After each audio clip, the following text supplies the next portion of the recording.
Welcome to the Burn Bag podcast. My name is Andre Gonuela. I'm being joined by a very distinguished guest today. I'm currently in Colombo, Sri Lanka, and we have a very special episode, a part of our little mini-series on Sri Lanka. I'm being joined by the former Prime Minister of Sri Lanka, the Right Honorable Ranil Wickremesinghe. Mr. Wickremesinghe has been Prime Minister of Sri Lanka between 1993 and 1994, 2002 to 2004, 2015 to 2018, and 2018 to 2019. That's twice during the Sri Lankan Civil War and twice since. He's been the leader of the United National Party since 1994 and currently serves as a member of parliament off of that party's national list. Meanwhile, he has also served as opposition leader in parliament between 1994 and 2001 and 2004 and 2015. Mr. Wickremesinghe, we're so delighted and honored that you're joining us here today. This is primarily going to be for American audiences, and we're going to be teaching our American audiences a little bit about our home country. So thank you so much for joining us. Well, nice of you to have invited me, Andre. So first question. The state of Sri Lankan politics today. It's a very complicated political situation, a very complicated country. But in your view, as we start this conversation, what are the biggest challenges facing the country right now? I would say, firstly, the COVID-19 pandemic is still spreading. We haven't brought it under control. It's impacting on all parts, in all sectors of the economy, all sectors of social life. Education systems have come to a halt. So that's the first issue. Connected to that is the second one, that is the economy. The economy collapsing even without COVID, it would have been in serious trouble. COVID has only added to the seriousness of the situation. Third is the fact that certainly the school system has come to a halt. For 2 years, we haven't had education. That's a problem that many other countries are also facing. And fourth is the lack of direction. The government really has no plan. There is no direction. It seems to be a sort of a day-to-day reaction to the events. Now, Mr. Wickremesinghe, why should American audiences care about Sri Lanka? A lot of my friends in America don't know exactly where Sri Lanka is, but in my view, Sri Lanka is becoming a focal point in this U.S. China relationship, this rivalry per se. It's in a very strategic position, and we're starting to hear a bit more about it in the news. So why should Americans care about this country? For the simple reason, as you said, we are very, very strategic. Secondly, we've had a relationship with USA dating back to the 1940s, when Sri Lanka decided to help the Allies during World War II. And President Roosevelt was very worried as to what was happening in the rubber plantations of Sri Lanka, since we was providing most of the rubber for the war effort. So from that time onwards, we have been in the international scene. We are the ones who proposed the Asians for a peace treaty with Japan. I can go on and on and on and say so many issues, but okay, main thing is we are still there. So you've got to deal with us whether you like it or not. Absolutely. And I mean, Sri Lanka's had an interesting relationship with China, an interesting relationship with India, two of the big powers on the Asian continent. But before we dig into Sri Lanka's foreign policy, I sort of want to talk a bit about the government structure of Sri Lanka. So the prime minister, which you were many times, is elected by the members of parliament. But the president of Sri Lanka is elected directly by the people, right? So you've had this experience twice where you were prime minister and the president was of the opposite party. Does that necessarily hamper the ability to govern Sri Lanka, having a prime minister and a president who could be of an opposite party? No, in the case of 2001, we went through most of our policies until President Kumaratunga decided to break the agreement and go back on it in 2003. But until then, we certainly were able to implement our policies. She used to come to the cabinet and state her views, sometimes agreeing, sometimes disagreeing, but didn't interfere very much in the administration. Is the way it should go on. When it came to President Sirisena, the 19th Amendment had come in. So the Prime Minister nominated the ministers, and we carried on. Okay, because since I was able to nominate the ministers, we had a majority in the cabinet, but okay, we bowed to the president because he was our candidate at the elections. He came with us. He separated from us later. And then he especially turned on us during the local authority elections. Then he went to remove me and he lost that battle. And we carried on. But till the next presidential election, somehow or other, except for 52 days, we were able to keep the government going. I think that's an achievement in any of these cohabitation governments. We didn't start as cohabitation. With Chandrika Kumantunga president, which was a cohabitation. We started as a group. We had got together to move out, defeat Mahinda Rajapaksa's third term, and to bring in a certain policies which we had agreed to. We had the free hand on the economic policies, but it didn't work out that way. As it went on, the president got more interested in staying on in politics. And just so our it depends finally on personalities. Yeah, absolutely. And just for our American audience to understand, in general terms, what exactly are the powers of the Prime Minister and what exactly are the powers of the President of Sri Lanka? Is the Prime Minister serving as the head of government and is the President the head of state, or what's sort of going on there? Well, we are basically like the French system. That's what the 19th Amendment was. And earlier the traditions regarding the presidency. That is, if another party won the parliamentary elections, then the president abided by the results. They nominated the ministers. There was a lot of compromises, but basically the Prime Minister had his way. And it was really written into the Constitution, the 19th Amendment, that the Prime Minister would nominate the ministers. So de facto, he would head the government, while president was head of the executive, because there are executive powers which belong to the provinces, which the government had no control. So he, as the head of the executive, he was the source of the power of the government plus the provincial executives. That's how it should function. It didn't. Sometimes the president came into the area of the central government, but that's the way it was. But now they've removed the power of the Prime Minister, who though is the leader of the party, just has not much of a say in running of the government. So that's very interesting. So inside the government, you would have the same issues that we were having with President Sirisena. Yeah, absolutely. And I mean, that's very interesting just because the dynamics of the powers of the Prime Minister and the President do seem to be changing from time to time, depending, of course, who's in power and who's the president. So, I mean, Sri Lanka had this long civil war for our audiences between 1983 and 2009. President Mahinda Rajapaksa presided over the end of that war. He won his re-election in 2010.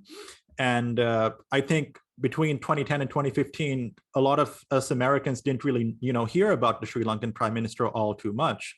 But Ranil, Mr. Wickremesinghe, as you said, you came into this coalition basically with President Sirisena, who was of the opposite party. And as you said before, you did not necessarily have the easiest time with him. And then we saw this little scuffle, this political scuffle in 2018.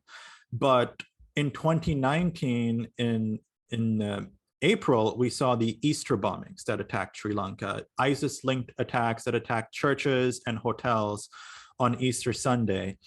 And my question is, a lot of us around the world had heard about those attacks. We were just shocked and dismayed about those attacks. You were prime minister during then. You had that uneasy relationship with President Sirisena. Did political instability and that sort of cohabitation, did that contribute to the ability for the attacks to actually occur? Well, the Indians had informed us of the attacks in early April. It had been, whatever discussions it took place only inside the Ministry of Defense.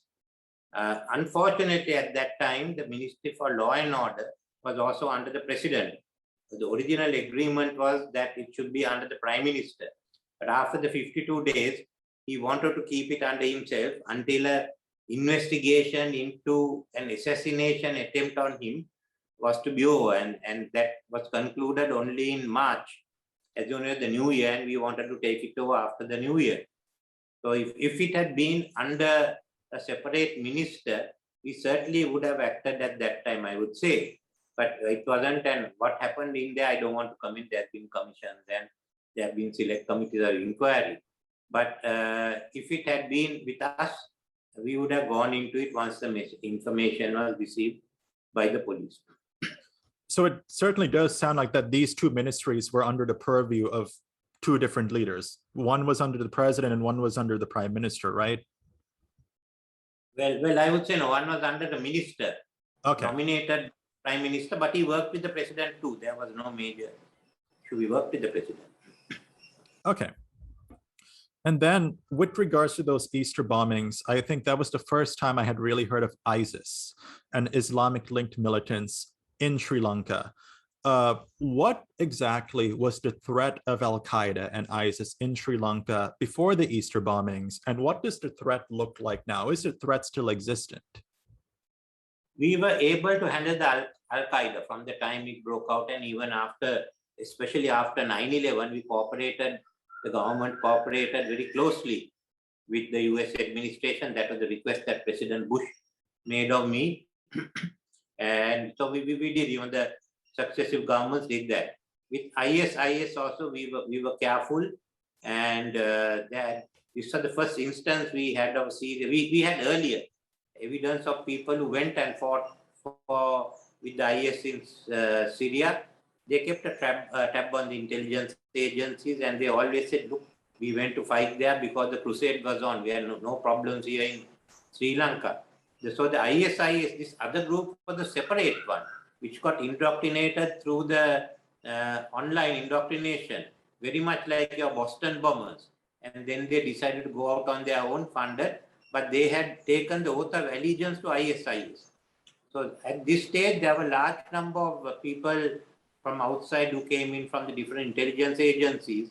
And I think it established for the US that al-Baghdadi was alive. And they told me, this is the evidence we want that he's alive. So they went along and they destroyed the IS leadership. So at the moment, I am not aware of any IS activity here. But the issue that has come up now is with the Taliban coming in. That's the center where IS and Al-Qaeda operated. So we don't know what the future holds. That's the big question mark that we have. Otherwise, I would say it was under control. Absolutely. And you mentioned the Taliban, and I sort of want to draw on some of your experience in the early to mid 2000s in dealing with the Tamil Tigers, who were, of course, a terror organization operating in Sri Lanka throughout the duration of that civil war. You famously negotiated a ceasefire with the Tamil Tigers. And I sort of want to ask you, what can we learn about these types of negotiations? What were the lessons that you learned from the ceasefire that was declared and the ceasefire that ended up ending in around 2005 to 2006? How can we translate those lessons to the negotiations with the Taliban for peacemaking opportunities as the Taliban now takes over Afghanistan? I wouldn't think that our experience is relevant to the Taliban. We were discussing with a group which had the opportunity of coming in, but they were frightened of it. So when the opportunity comes and you're outside the scheme, then you must either grab it or fall by the wayside. Finally, Prabhakaran didn't want to come into the system, and he paid a price. Now, as far as Taliban is concerned, they are the system. And it's up to them to decide what they're going to do. If they are not going to give you 2 more days to take the refugees out, I mean, basically, you can see what the trend will be. They may not be as harsh as last time, but nevertheless, my worry is not on the internal policies, other than the fact that this can become a breeding ground again for ISIS. Al-Qaeda has more or less gone, I would say, or other groups that can then affect everyone, mainly the Muslim states, and the ordinary Muslims are living otherwise. The largest number of people killed by them are Muslims in Muslim countries, not anywhere else. Absolutely. And I sort of want to still revisit the Sri Lankan civil war and just hear a bit more about how you were able to negotiate a ceasefire with the Tamil Tigers. How did that work? Because oftentimes from our perspective in the United States, you don't necessarily negotiate with terrorists, or at least that's the policy. Although, of course, we have been involved in negotiations with the Taliban. But keeping that Taliban sort of factor aside, how did you work to negotiate that ceasefire? I'm very curious to hear that. Well, most of the work had been done by the previous government, by Mr. Kumanatunga and Mr. Kadirigama, but there were certain key points on which there was no agreement. I sort of went ahead and made those, negotiated and was able to solve it. One issue was fertilizer into the area, controlled by the LTT, which is basically a part of our rice basket. The military at that time was the view that fertilizer will be used to make explosives, especially landmines. But in my view and our information, the LTT had sufficient landmines. They need not be bothered of making certainly explosives. In as far as we were concerned, we looked at the rice bowl and felt that if it was cultivated fully, we can become self-sufficient. So I took the risk and allowed it in, thinking if we had any adverse reports, we would stop it. But as it turned out, the LTT was not interested in making explosives out of fertilizer. And in 2003, after 400 years, we became self-sufficient in rice after Parakram Bahu the Sixth. And I guess, in those negotiations, I mean, it did, rely on that agricultural aspect. I mean, the government and the Tamil Tigers were engaged in a very vicious civil war from 1983 and onwards. When we're looking at the Tamil Tigers, is it fairly similar to how we understand the IRA in Britain and those negotiations, or is it a bit different? No, it's different. I would say each one is different. IRA, Palestine, Sri Lanka, all are different issues. Okay, so now let's sort of leave the war aside and let's go into post-war reconciliation efforts. What have post-war reconciliation efforts generally looked like under the Rajapaksa government and then under your government with President Sirisena? We sorted out many of the issues, but what was outstanding was really the issue of war crimes, which we told them was on both sides. On the LTT, by the LTT as well as the Sri Lankan forces, that we have to take both into view. We went ahead with the inquiries which had been initiated by the Rajapaksa-led. We didn't start any new inquiries on those issues. So that was one issue, but we were returning the land. In some areas, the lands were returning, others it's more difficult. It's run slowly, like in Palali, around Palali. Security issues as well as land issues were tied up. But most of the lands were released. We had the missing persons commission, we had reparations, and money was put in for development. So you've got to carry on. And if you don't bring up the question of trying to use racism on either side, certainly you can go ahead. The issues here have now been that some of the present government has gone back on some of those issues. And they themselves are wondering what they should do. On one hand, they are taking steps to free the LTT detainees who were held because of the fact that they were charged with the offences, and many of them have been convicted, others are facing trial. But of course, they had been in detention longer, for many of them longer than the period they would have been in jail if they had been convicted. So the government has been moving in that direction. That I would say is something that many of us approve of, and we were doing it slowly. They have hastened up, but in other areas they still have to sort out the issues. So when it comes to these reconciliation efforts, a lot of folks have written in the West, in America, in Europe, about nationalism, about this idea that nationalism is hampering reconciliation efforts. Do you think nationalism is harming reconciliation efforts? Do you think it's impeded it in any way? And how do you see nationalism sort of present itself in Sri Lanka? what do you call America first? Yes, I would say that's also nationalism. No, we have nationalism as long as you don't exploit it for racial ends of creating religious system. We talk of Sri Lankan or Sri Lankan identity, which we have to be proud of. But I think it's not merely nationalism. There are some things the government went back on. For instance, Mr. D.S.N. Nayak, the first Prime Minister, was of the view the national anthem should be sung in Sinhalese and Tamil. We went back to it and they've withdrawn from it. It's something small, but it's something that is really essential for national unity. Secondly, there are generations coming in both sides who didn't know the war. Anyone who was born after about 1995, and they want development. And the economic development plays a big role in it. But then the country has to develop fast, for Jaffna to develop fast. So it's not only nationalism, development, how do you provide jobs? Those are some of the basic issues for the ILAM in 1973. So it handled the economic issues also. But nationalism seems to be running around all countries. Britain wants to leave the EU, left the EU, America first. So that's regeneration of China. So all that seems to be a sort of a fashion. Do you think it's a good or a bad thing, perhaps, with America first, Brexit, and all of that? Nationalism is good, but like anything, you have to ensure that you don't exceed it, and it becomes a sort of politics that can destroy a system. Yeah, I guess national pride then is After good. all, nationalists shot Mahatma Gandhi. Yeah, a nationalist did shoot. Nationalists shot Mahatma Gandhi. Yes.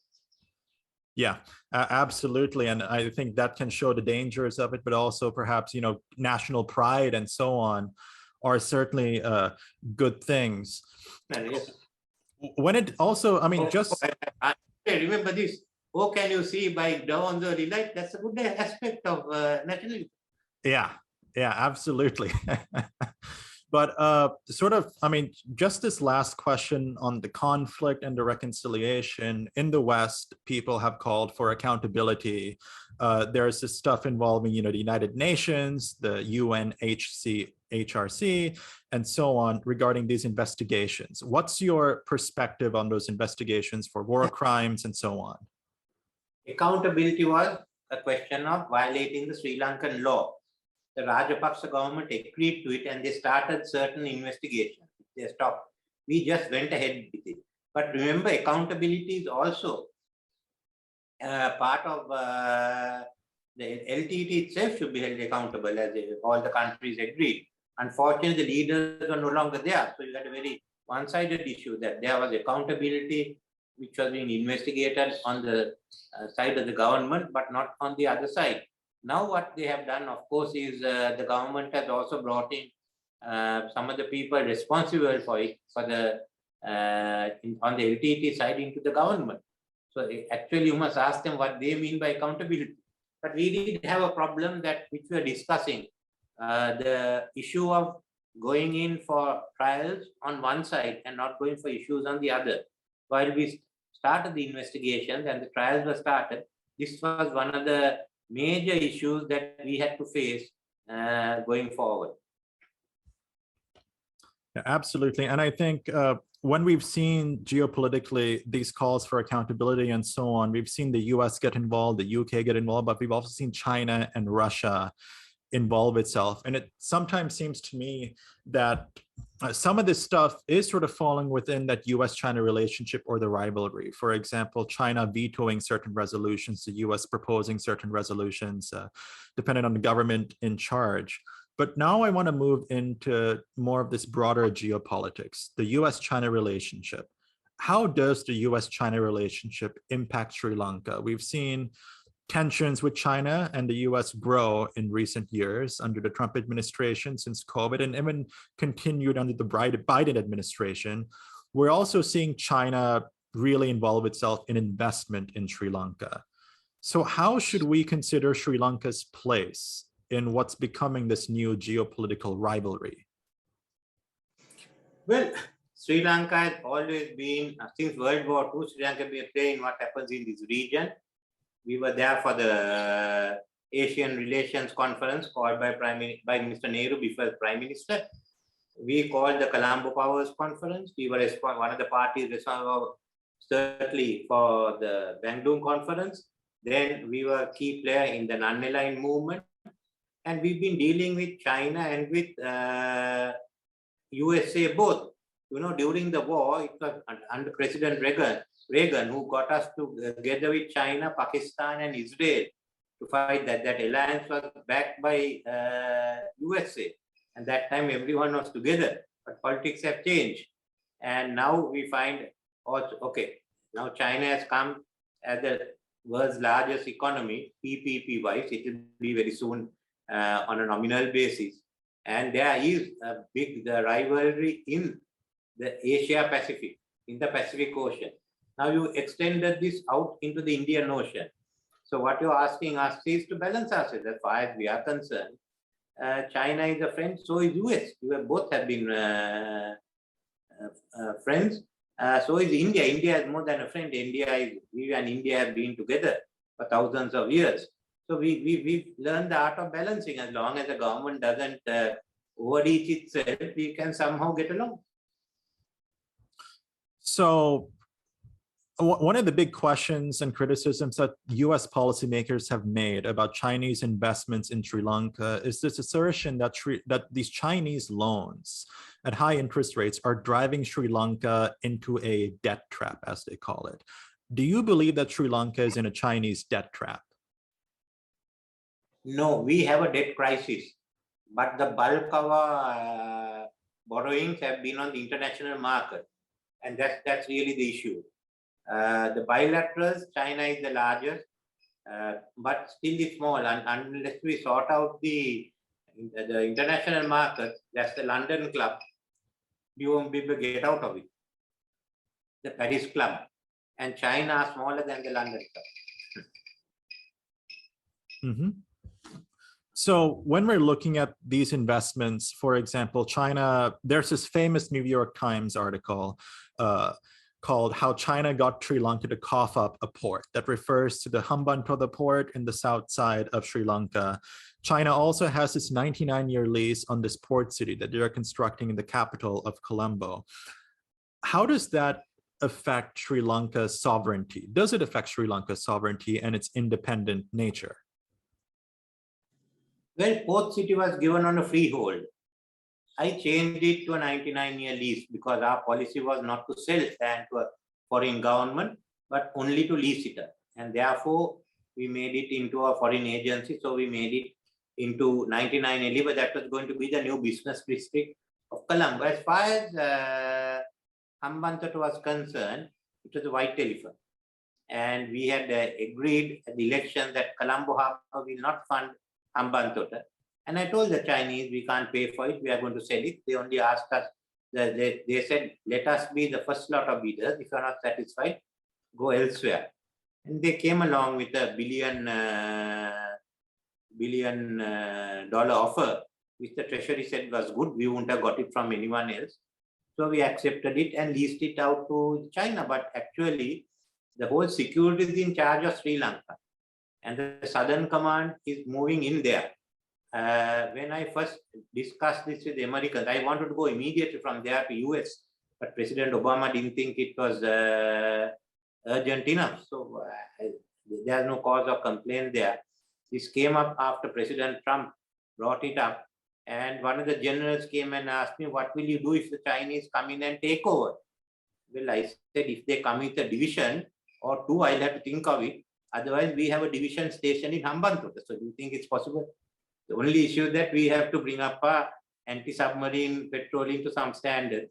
And anyway, no, we will not allow any warships into Sri Lanka if there's a war situation in the Indian Ocean. Mm. Otherwise, China can always be supplied by Djibouti. They need not come to Hambantota. Yeah, absolutely. So I mean, those conversations do sort of allude to this US paranoia, or these US concerns that China could potentially militarize Sri Lanka, could militarize those ports. Are those concerns held by some in the American government, are those valid in your view? Is that like an actual concern? I don't, but I asked myself one question. Who built up China? Who made them the second largest economy? Not the Chinese.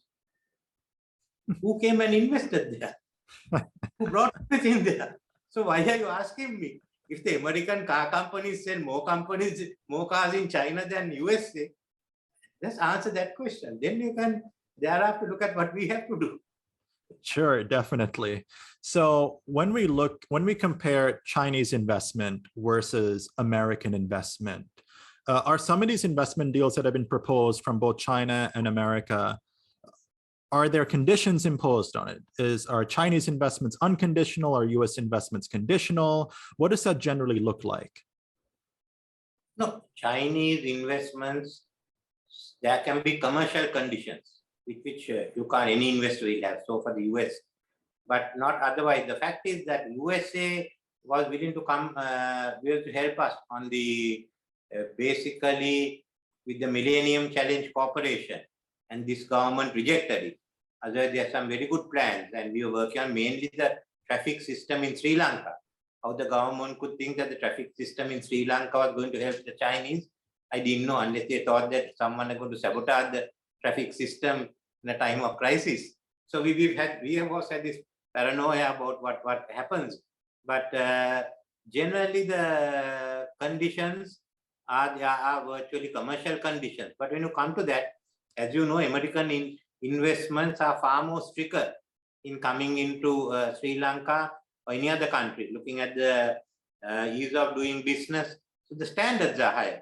Therefore, it's slower to come into Sri Lanka, I must say. While Chinese would come in, if their standards are much lower as far as the government is concerned, government action is concerned. They've been into Africa and they've gone in, made very heavy investments. So to make investments here is not too much of an issue. But as you know, the Americans do look at it, and they've come up all the way to about Singapore and Malaysia. Even India is still just opening out. So that's an issue of the business outlooks. So then, is there really an incentive to work closer with the United States, given some of these steeper restrictions, these steeper requirements that you said earlier? No, we have to gradually change. At some stage, we will get that investments in. Even China didn't have it, but China was fast moving in their approvals, the agreements they made. So it will come to Bangladesh, it will come to India, it will come to Sri Lanka. It's going to take a bit of time. So if we can reform our business bureaucracy much earlier and become more competitive, it will be faster to get the Americans in it. It's a question of what is the economic policy you're going to follow. And I mean, in these negotiations, perhaps with these American proposals, these purported American investments, is there an emphasis, because we always hear about the United States, wanting to promote democracy, wanting to promote human rights. When the American government provides, financial aid, are these concerns for human rights and democracy voiced? And does China sort of make a point to sort of talk about those things as well, or is China a bit more lax in democratization and so on? Firstly, I forgot to tell you that at the moment, I think the government has approved one of the US companies purchasing one of the power plants, and they were selling a majority. So that's something positive. No, I mean, basically, we and America doesn't teach us democracy. We don't teach democracy to USA either. We have our Supreme Court was started in 1802, about 20 years after the American Supreme Court. We are the first legislature in the Asia, the first country to have universal franchise. No, we have done a lot of work in the last government. We did the oversight committee, the reforms they helped us in many areas.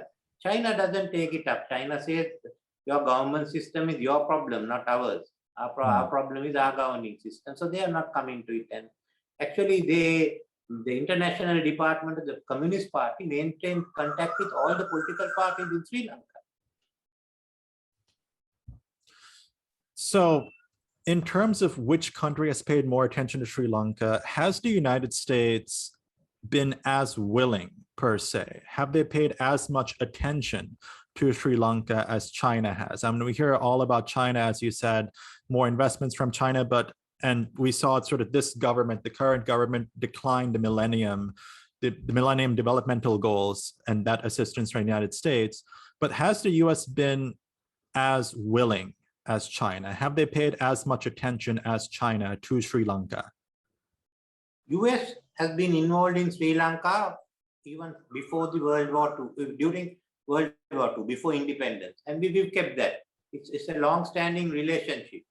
Our cultural relationship to China goes back longer. We had contact, but People's Republic came in. We had contact with them with the first trade agreement they had, the rubberized pact. But their focus sort of increased after the 1990s, and especially in the 21st century. China otherwise was undergoing their own turmoil in China. And this has been, they built on it because they had the resources now to throw.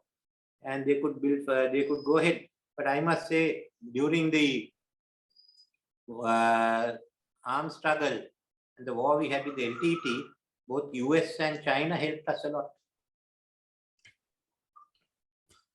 So when we look at these loans and investments, this is a bit of a follow-up to a previous question. Is there at all any predatory nature to Chinese investments and loans at all? I won't say the loans are up for the government to decide. You can stay without taking loans. I mean, they can't force it up.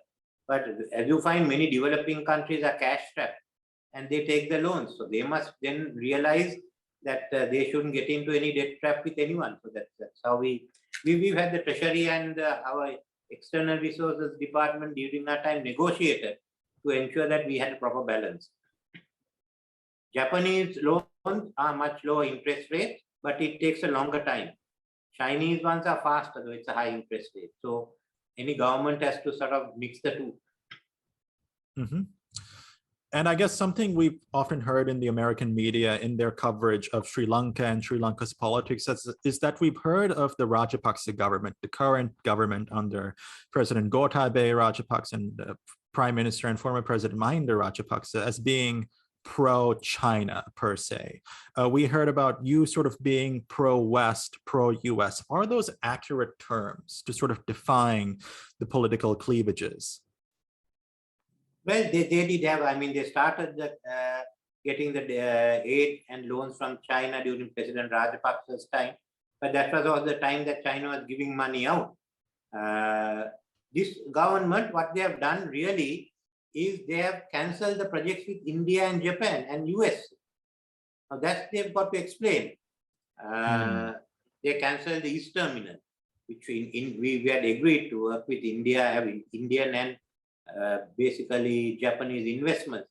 They have cancelled the light railway project the Japanese had undertaken.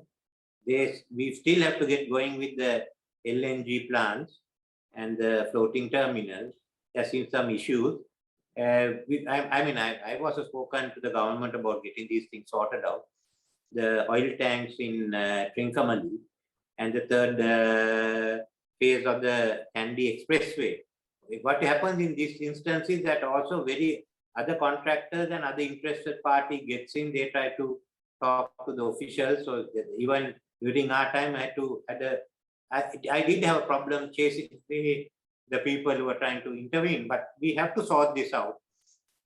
And the government must address this. I'm told that the government is addressing some of the issues. Let's hope that we could resolve it, because these are really not, I mean, the Chinese are not asked for it. It has not anything to do with China. It's our own religion. So if we go and strain it, then obviously they come to a different conclusion. As far as I am concerned, I am always for Sri Lanka. What is good for Sri Lanka is good for me. Absolutely. I mean, in terms of what is good for Sri Lanka, though, what do the Sri Lankan people think about the US? What do they think about China? In your interactions with them at political rallies, your constituents, and so on, what have the Sri Lankan people been thinking about these two big powers and these two great powers who have such, big interests in Sri Lanka? Well, there are positive views, negative views. Some people may have positive views on some of the issues and negative views on the others. But they understand now there is a big rivalry going on between America and China, and we shouldn't get involved in it. That seems to be the view. Second one, I think many of them are upset at what's happening in Afghanistan at the moment. Mm-hmm. In what ways? Are they upset at the United States? Do they blame the United States? Well, I suppose everyone knew when US had to get out of it, but the way it went out so early, and what's going to happen to the region? Mm-hmm. End of the day, as someone said, you took the Taliban out and you brought them in. Yeah. And I want to bring another great power into this story now, India, our neighbor up north. What have Sri Lankan and Indian relations looked like since the end of the Civil War? What have they looked like during your administration? We had good relations with India. We always realized the fact that historically we've been virtually having the same civilization, and we've got to learn to live with each other and not to trade on each other's toes. So we won't do anything that will be adverse to India's security. They will not do anything adverse to us. In other matters, we can take whatever decisions we want on trade, others, we are free to go now. And even in our relations, okay, we have relations with China, we have relations with Pakistan, but it does not at the expense of India. It has not affected India. We had relations with US when India's relations with US were strained. So look, we've been in this game for a long time, thousands of years. We've been a small country which has managed. So we've learned. We must learn how to get on with this new rivalry. Yeah, and I mean, certainly India and the US did have those strains during that Indian-Pakistan war in the 1970s, and Nixon sent in that carrier group. But recently, though, in 2020, we saw that skirmish at Ladakh. We've seen the Indian government take some actions in terms of the banning of apps and so on from China. And it seems like when we're looking at the Quad, US and India are sort of becoming this. I think the US is sort of going for this alliance. India wants to maintain its autonomy, but we're seeing India-China tensions grow, India align more with the US. Is that going to affect Sri Lanka at all in terms of that tenuous relationship, especially when both India and China really want to invest in Sri Lanka? There's room for both to invest, and US, anyone else. It's a question of us changing and reforming our economic policies so that they think it's worthwhile investing. But of course, what's happening is in India, a lot of the Indian firms are now finding in more and more opportunities to invest in India. We've got to keep that in mind. The bigger ones will go out, but the medium and the smaller size enterprises are fairly well into expanding in the Indian market. But at the end of the day, it just comes to what are the changes we are going to make. You found that India didn't want to get into RCEP because they thought the reforms are too far-reaching. So at the end of it, we have to decide the changes we make. Secondly, the capital available will be less because those countries have all got, and the firms have got affected by COVID-19. So there will be less capital to be invested in this part of the world, at least for the next 5 years. So summing up this piece of the conversation on geopolitics, a lot of Americans listen to this program, a lot of folks in the national security and foreign policy community. What would you say to them? What are the mistakes that the United States is making with regard to Sri Lanka? What are we in America, in this foreign policy establishment, what are we getting wrong about Sri Lanka in America? Well, that's a question I must ask the Sri Lankan foreign policy security establishment also. Why are we straining our relations with USA? And USA must realize that there are problems. Yes, we understand there are problems in relation to the government not wanting to go ahead with some other projects. But we are going to work with China, not at the expense of India or US. It's really now up to US and China to sort out what they're going to do in the Pacific and not to bring the problem over to this side. That's all I say. Okay, absolutely. And, you know, making sure you balance out all the sides, I guess, is your policy, right? Yeah. Mhm. So now we've been experiencing this COVID pandemic for the past 1.5 years. We're about to hit the 2-year mark. I'm in Sri Lanka, and the reason, Mr. Wickremesinghe, we aren't doing this in person is because we're under a lockdown right now in this country. I, of course, will be traveling back to the United States in a few short days, and it does feel like a bit of a different world. Sri Lanka is facing a lot more challenges with its economy and just its public health systems. Its hospitals are being overrun. Mr. Wickremesinghe, you've been quite outspoken on what we should do, as in what the Sri Lankan government should do with regards to COVID. And I sort of want to ask this because it's a smaller country. It's a country that has more economic crises and troubles than the United States does.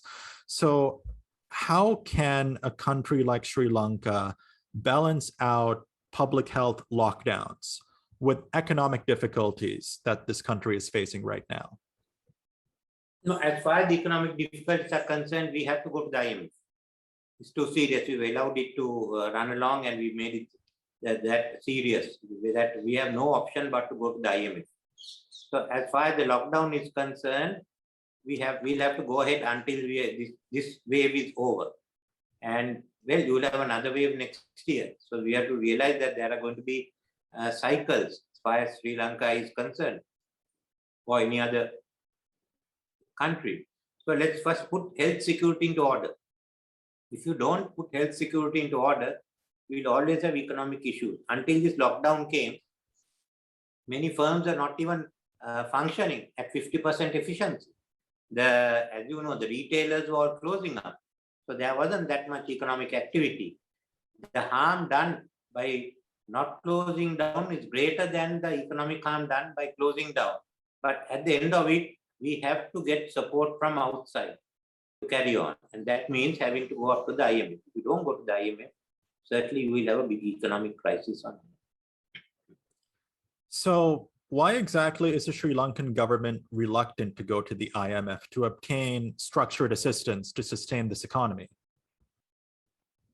You know, if you ask them, you should ask the question from them, and you can have 1 hour with them. Now I'm finishing up my 1 hour. I mean, sure. Before we finish, though, there's another big thing that Sri Lanka has been very involved in with regards to security and so on. Social media. We've seen its effects in the United States with regards to polarization, misinformation. I'm certainly on WhatsApp with a lot of my aunties and uncles in Sri Lanka, and I always get a lot of these chain text messages and so on. During the Easter bombings and during some previous riots, there was a ban on social media. How would you address issues with social media in a country like Sri Lanka that has really faced the pitfalls of these platforms more recently and more severely? As far as the riots were concerned, it was partly due to what came on the social media. For a long time, there was a hate campaign aimed against the Muslims, and we had to crack down on the social media. It was difficult, but we decided. President and I and the others all decided we'll crack down on the social media, and that helped us to bring the situation under control. When it came to Easter bombing, we didn't want that to happen again. So we had to certainly step in and suspend the social media for a few days till it settled down. I mean, you can imagine the anger when there is 260 odd people who were killed. So we had to control it. I mean, those are experiences which have to be taken into account by the social media, the Facebook and others. That these are issues that can come up in any country. And there are times when you have to shut down the social media. The question is, how do you use it? So there should be some criteria for all governments. Mm-hmm. And now my last question. So if you or your party comes back to power in 2024, that's when the next elections are supposed to be. What would be your first policy priority? What did you do if you were back in power as your priorities? First thing is to establish direction. Without direction, you can't run a government. Then deal with the immediate issues like COVID, the economy, what else comes in. You have to give hope that this country can go forward. And we are advocating and that the country should stick to a long-term policy framework, 20 years. Absolutely. Mr. Wickremesinghe, thank you so much for joining us here on the Burn Bag podcast. We really appreciate you taking the better part of this last hour to talk about all these big issues, really helping Americans understand your perspective and some of the Sri Lankan people's perspective on these big foreign policy and domestic issues. Thank you so much. Thank you, Andrew. Thank you for having me. Thank you.